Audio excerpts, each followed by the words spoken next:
আমরা গোপীনগর পশ্চিমপাড়া নাম সংকীর্তন কমিটি এবছর 16 প্রহর ব্যাপী আমরা যে নাম সংকীর্তন সম্পন্ন করেছি সেই উপলক্ষে আমাদের মধ্যে ইতিমধ্যে উপস্থিত হয়েছেন বাংলার স্বনামধন্য গায়িকা শ্রীমতী অদিতি মুন্সি মহাশয়া।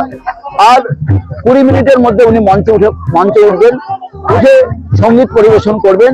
আমরা চাই গোপীনগর পশ্চিমপাড়া, আমরা চাই যে এলাকার সমস্ত মানুষের মধ্যে একটা ভাবধারা ছড়িয়ে দেওয়ার জন্য বাংলার মাননীয় মুখ্যমন্ত্রী মমতা বন্দ্যোপাধ্যায় তার যে ভাবধারা, তার যে এই দেখুন যেখানে উনি জগন্নাথ দেবের মন্দির করছে, মায়াপুরে মন্দিরের জন্য জায়গা দিচ্ছে, এটা মানুষের মধ্যে আমাদের এই অদিতি মুন্সি যে গায়িকা আমাদের মধ্যে উপস্থিত হয়েছে, তিনি একজন বিধায়িকা।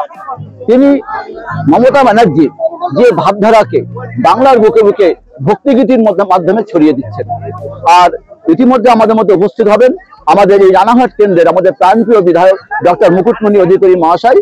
আজকে যে অদিতি মুন্সি এখানে উপস্থিত হয়েছেন, সেই উপস্থিতির পিছনে আমাদের বিধায়কের অনেক ভূমিকা রয়েছে, তাকে আমরা আমাদের এই কমিটির পক্ষ থেকে অনেক সাধুবাদ জানাই।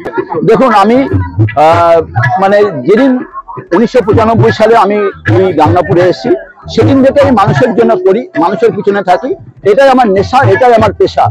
এবং আমি চাই, আপনি দুর্গাপুজো বলুন, কীর্তন বলুন, প্রতিটা অনুষ্ঠানে আমি চাই আমার গ্রামের মানুষ তারা সুখে থাকুক, শান্তিতে থাকুক।